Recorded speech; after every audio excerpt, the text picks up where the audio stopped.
اور ہوتا بھی تو کیوں دیکھتا؟ کہنے لگی مجھے ڈر لگ رہا ہے کہ وہاں سے کوئی دیکھ رہا ہے۔ بہرحال میں اس کے وہم کو دور کرنے کے لیے اٹھا، کرسی رکھی اور تکیہ لے کر روشن دان میں پھنسا دیا۔ اس کے بعد بھی میں جیسے ہی کمرے کی لائٹ بجھانے لگا تو وہ کھڑی ہو گئی، پردہ ہٹا کر کھڑکیوں کے باہر جھانکنے لگی۔ میں نے کہا کیا دیکھ رہی ہو؟ کہنے لگی لگ رہا ہے کہ کوئی ہے۔ میں نے کہا یہ کیا تماشا بنا رکھا ہے؟ میرے سارے موڈ کا ستیہ ناش کر رہی ہو۔ کوئی نہیں ہے یہاں۔ لیکن وہ گھبرائی ہوئی تھی۔ کھڑکی کھول کر دائیں بائیں دیکھنے لگی۔ اس نے چٹکنی لگا دی، پھر پردے بھی اچھے طریقے سے کھڑکیوں کے سامنے کر دیے، پھر واش روم کا دروازہ دیکھنے لگی، پھر تیز تیز چلتی ہوئی واش روم کے دروازے تک پہنچی۔ میں حیرت سے اس کی یہ ساری حرکتیں دیکھ رہا تھا۔ واش روم کا دروازہ کھول کر وہ واش روم کا پورا جائزہ لینے لگی۔ میں نے کہا تمہیں کیا ہوا ہے؟ کیا دیکھ رہی ہو؟ کہنے لگی یہ واش روم میں سوراخ کیسا ہے؟ واش روم کی دوسری جانب کیا ہے؟ میں چلتا ہوا واش روم کے پاس آ گیا تو دیکھا ایک سوراخ تھا۔ پہلے تو میں نے کبھی بھی غور نہیں کیا۔ میں نے دیکھا تو واش روم کے کونے میں کچھ سیمنٹ اترا ہوا تھا، بیچ میں کچھ سوراخ نما چیز تھی لیکن دیوار ہی تھی۔ میں اسے کہنے لگا کہ یہ تم سب کچھ کیا دیکھ رہی ہو؟ کہنے لگی پلیز جمال اسے بند کر دیں۔ میں نے کہا دماغ خراب ہے تمہارا؟ شادی کی رات میں سیمنٹ لے کر یہ سوراخ بند کر دوں؟ کہنے لگی پلیز کر دیں، یہاں سے کوئی ہمیں دیکھ سکتا ہے۔ میں نے کہا ادھر آؤ تم۔ میں نے اس کا ہاتھ پکڑا اور اسے بیڈ پر لا کر بٹھا دیا۔ مجھے سمجھ نہیں آ رہا تھا کہ آج کی رات اسے کیا ہوا ہے۔ بار بار گھبرا رہی تھی، بار بار پورے کمرے کا جائزہ لے رہی تھی، ایک ایک کونا دیکھ رہی تھی۔ شاید وہمی قسم کی تھی، حالانکہ ایسے وہم لڑکوں کو زیادہ ہوتے ہیں۔ بہرحال میں اس سے اپنی کچھ باتیں کرنے لگا، گھر کے ماحول کے بارے میں بتانے لگا کہ میری والدہ نہیں ہے، اسی لیے سب کچھ تمہیں جلدی سنبھالنا پڑے گا۔ لیکن میں نے نوٹ کیا کہ وہ میری باتیں غائب دماغی سے سن رہی ہے، بس کمرے کو غور سے دیکھے جا رہی تھی، جیسے پتہ نہیں کمرے میں کون سا شگاف تلاش کر رہی ہو۔ میں نے کہا شائستہ پلیز مجھے دیکھو، ادھر ادھر کیا دیکھ رہی ہو؟ میں نے اس کا رخ اپنی جانب کیا، پتہ نہیں اسے کیا پریشانی تھی۔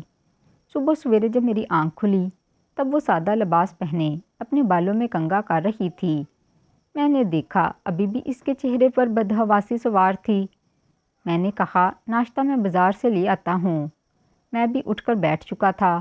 کہنے لگی نہیں میں بنا لوں گی، کوئی بات نہیں۔ میں نے دیکھا کہ جیسے اس نے آنکھوں کے کنارے جلدی سے صاف کیے تھے، پھر اپنے بالوں کو باندھ کر فٹافٹ سے خود پر دوپٹہ لپیٹا، اپنے پورے سر بال کو چھپا لیا۔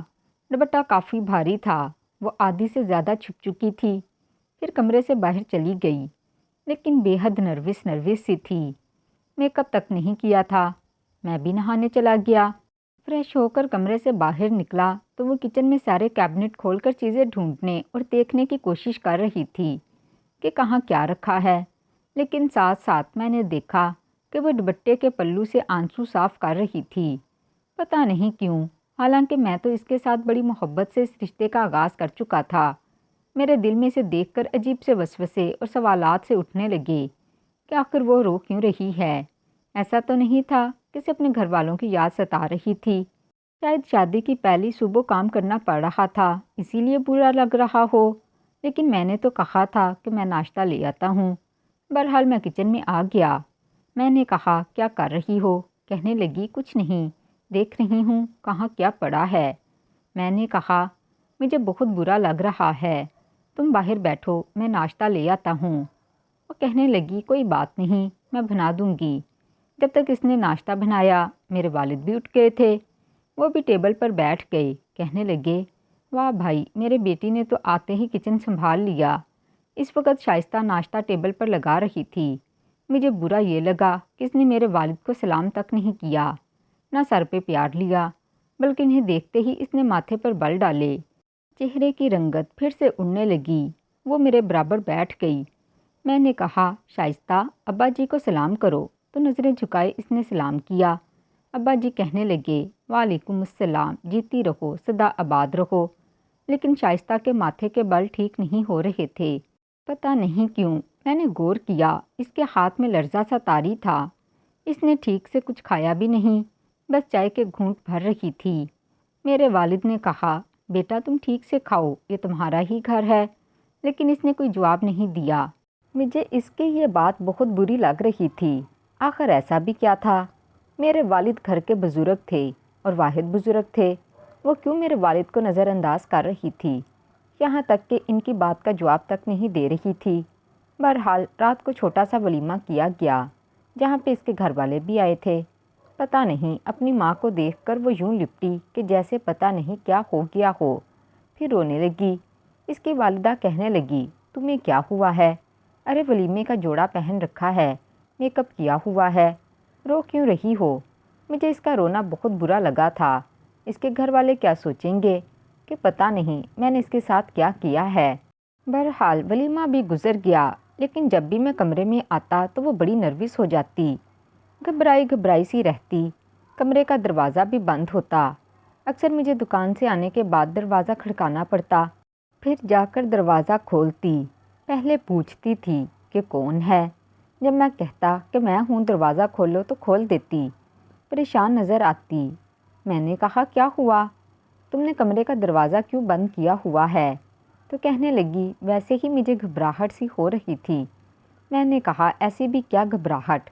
میرے ابا گھر میں اکیلے ہوتے ہیں اور تم دروازہ بند کیے رہتی ہو، انہیں کسی چیز کی ضرورت ہو سکتی ہے۔ میری بات سن کر وہ کمرے سے باہر چلی گئی اور کھانا بنانے لگی۔ میں حیران تھا کہ اس نے ابھی تک کھانا ہی نہیں بنایا۔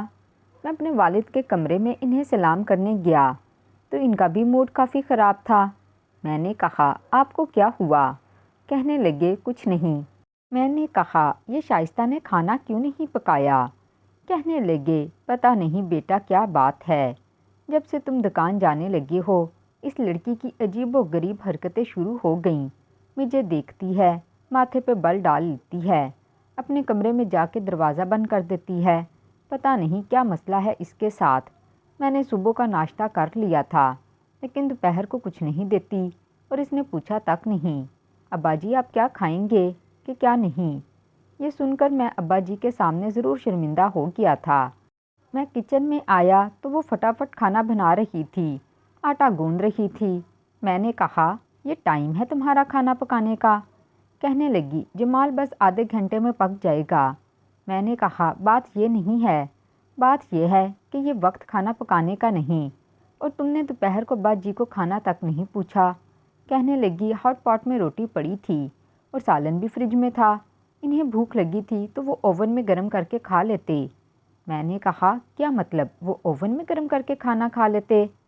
میں نے کہا کہ دیکھو میرے والد تمہارے باپ کی جگہ ہے، ان کا خیال رکھا کرو، لیکن اس کی آنکھوں میں موٹے موٹے آنسو جھلملانے لگے۔ میں حیران تھا۔ میں نے کہا، کیا ہوا؟ تو کہنے لگی، آپ کو نہیں پتا کہ وہ کیا ہیں؟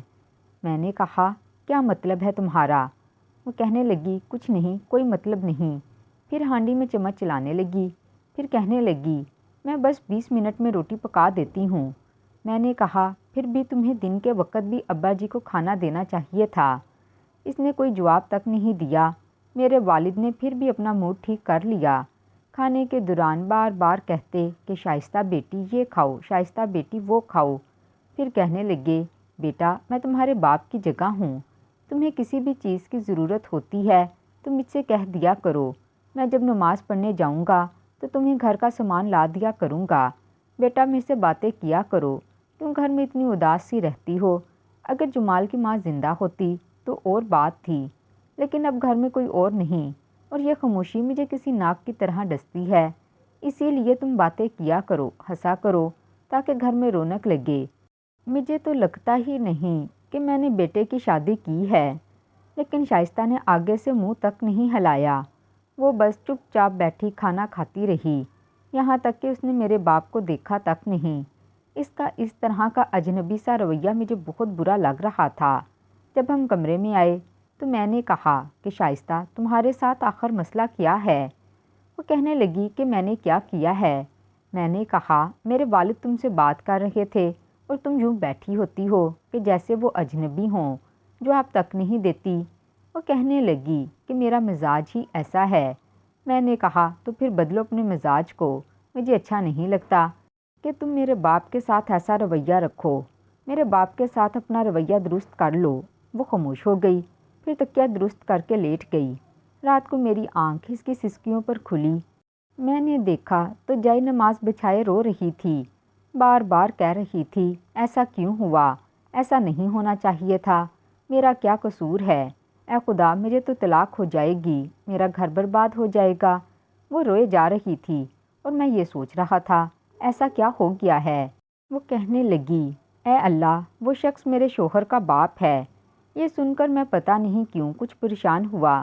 میں نے جب موبائل اٹھا کر وقت دیکھا تو تہجد کا وقت تھا۔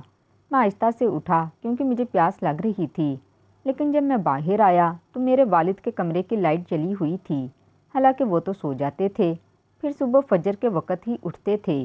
میں حیران تھا کہ ان کے کمرے کی لائٹ کیوں جل رہی تھی۔ ایک بار شائستہ رات کے برتن دھو رہی تھی اور میں اپنے کمرے میں لیپ ٹاپ پر لگا ہوا تھا، کچھ کام کر رہا تھا۔ میں نے سوچا کہ شائستہ کو چائے کا کہہ دوں، لیکن جیسے ہی میں کمرے سے باہر آیا مجھے محسوس ہوا جیسے کچن میں شائستہ کے ساتھ میرے والد بھی موجود ہیں۔ میں دھیرے دھیرے چلتا ہوا وہاں آیا تو دیکھا کہ میرے والد اسے کہہ رہے تھے کہ بیٹا آخر تمہارے ساتھ مسئلہ کیا ہے، تم مجھے جواب کیوں نہیں دیتی۔ وہ کہنے لگی کہ آپ یہاں سے جائیں، مجھے آپ سے بات نہیں کرنی، آپ کیوں میرا گھر برباد کرنے پر تلے ہوئی ہیں۔ وہ کہنے لگے میں نے تو کچھ کیا ہی نہیں، تم کیوں مجھ سے بدگمان ہو۔ لیکن شائستہ ان کے سامنے ہاتھ جوڑنے لگی، کہنے لگی یہاں سے خدا کے لیے چلے جائیں۔ ان دونوں کی میری جانب پیٹھ تھی۔ سب سے پہلے میرے والد نے مجھے دیکھا، پھر نظریں چراتے ہوئے وہاں سے چلے گئے اور شائستہ آنسو صاف کر رہی تھی۔ مجھے دیکھ کر گھبرا گئی۔ میں نے کہا کیا ہوا؟ کہنے لگی کچھ نہیں، پھر جلدی سے سنک میں رکھے ہوئے برتن دھونے لگی۔ میں نے کہا شائستہ میں تم سے کچھ پوچھ رہا ہوں کہ کیا ہوا ہے، کس بات کی معافی مانگ رہی ہو، کیا بات ہوئی ہے؟ وہ کہنے لگی کوئی بات نہیں ہوئی، آپ کو کیا چاہیے تھا؟ میں چائے کا کہنے گیا تھا لیکن کچھ کہا نہیں۔ میں نے کہا تم مجھے پاگل کر دو گی، مجھے جواب کیوں نہیں دیتی؟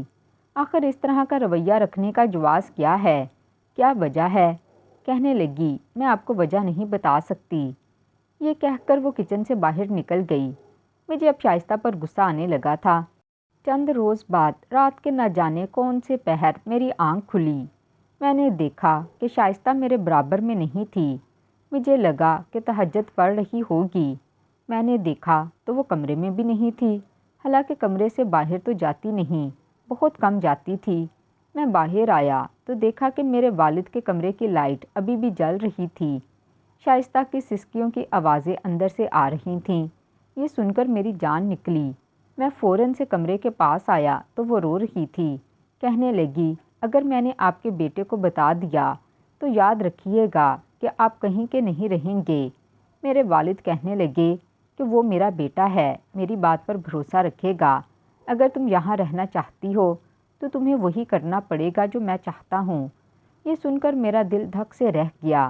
میں پیچھے ہٹ گیا، کچن میں جا کے چھپ گیا جہاں اندھیرا تھا۔ کچھ دیر بعد دروازہ کھلا۔ شائستہ روتی ہوئی میرے والد کے کمرے سے نکل کر میرے کمرے میں چلی گئی اور میرے والد کمرے کی لائٹ بجھا چکے تھے۔ میں اپنے باپ کے بارے میں کچھ بھی سوچ سکتا تھا، لیکن یہ سب کچھ نہیں سوچ سکتا تھا۔ آخر شائستہ اور میرے والد کے بیچ میں کیا چل رہا تھا؟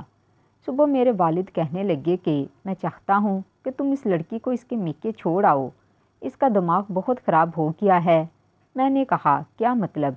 کیا کہا ہے اس نے آپ کو؟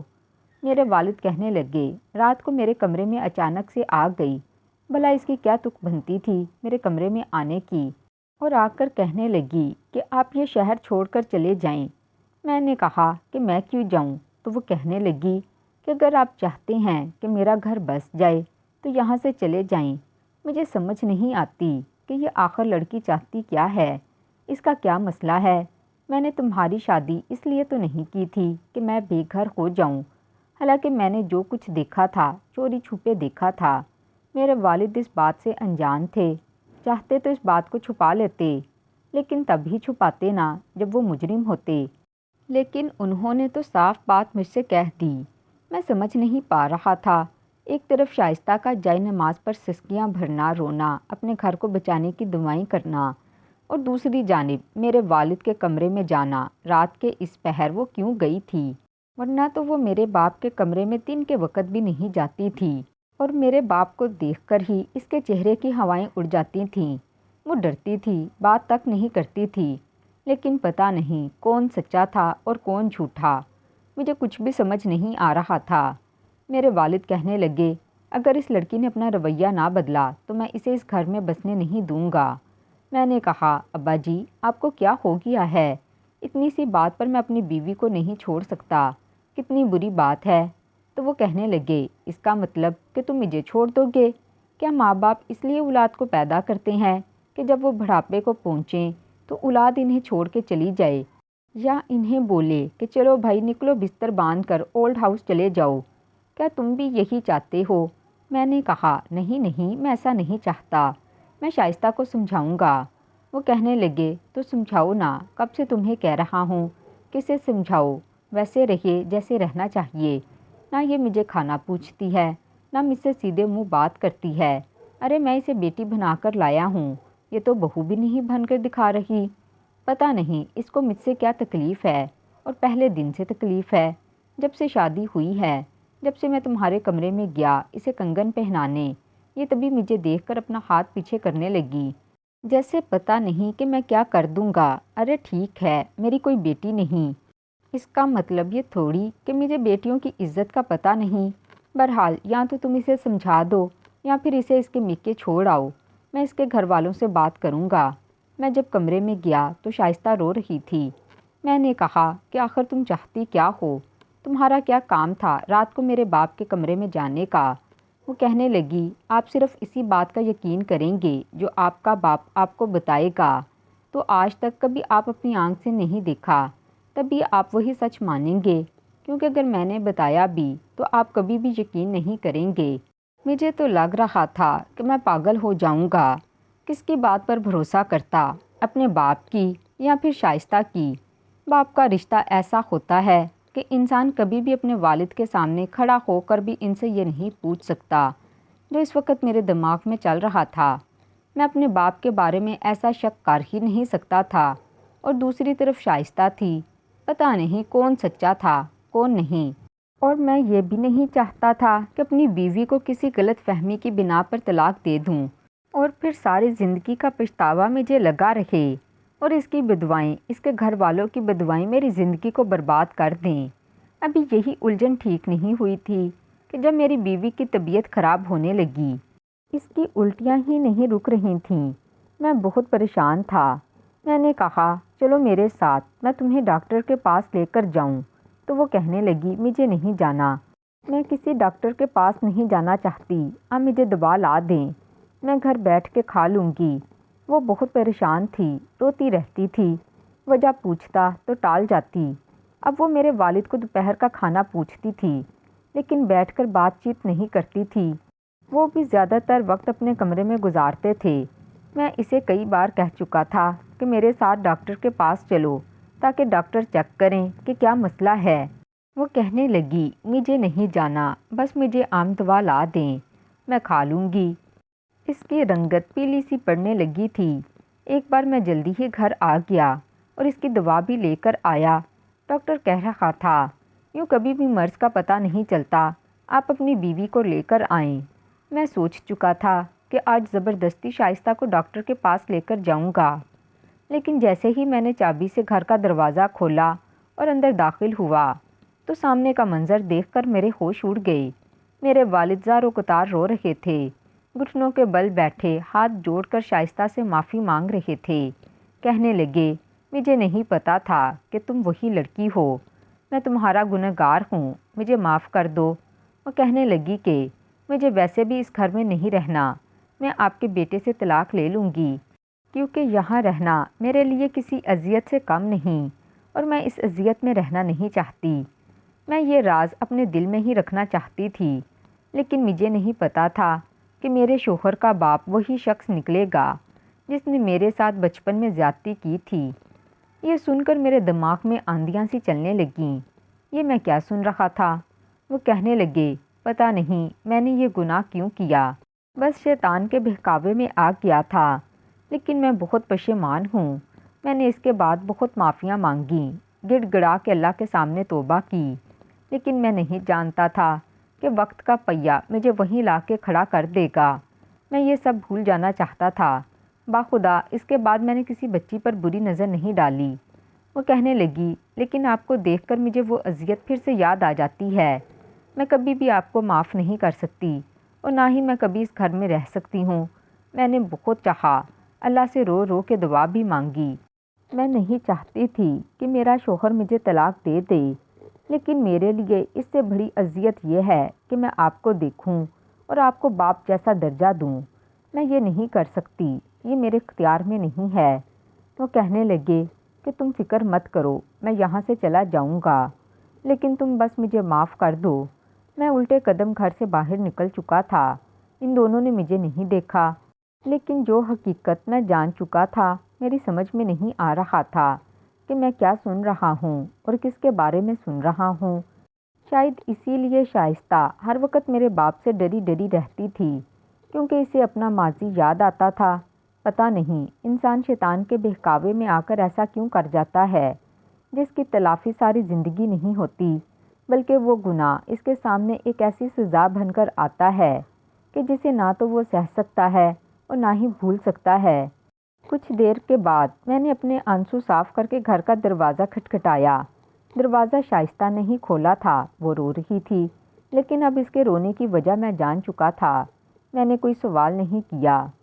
اگلی صبح جب میرے والد کمرے سے باہر آئے تو ان کی آنکھیں بھی مترم تھیں۔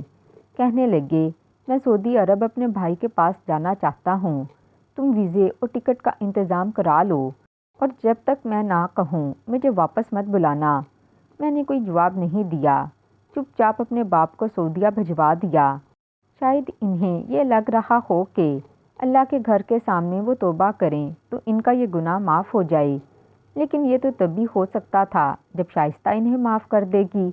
میں نے شائستہ کے ساتھ اپنا رویہ بہت اچھا رکھا، اس کا خیال بہت رکھا، کیونکہ جو کچھ میرے باپ نے اس کے ساتھ کیا تھا اس کی تلافی تو ہو ہی نہیں سکتی تھی۔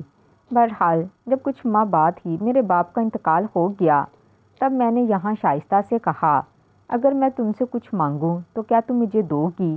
کہنے لگی، کیا چاہیے آپ کو؟ میں نے کہا، میرے باپ کو معاف کر دینا۔ یہ سن کر اس نے حیرت سے مجھے دیکھا اور میں پھوٹ پھوٹ کر رونے لگا۔ میں نے اس کے دونوں ہاتھ پکڑ لیے۔ میں نے کہا، میں اس دن تمہاری اور اپنی باپ کی باتیں سن چکا تھا۔ وہ پتھرائی ہوئی آنکھوں سے مجھے دیکھ رہی تھی۔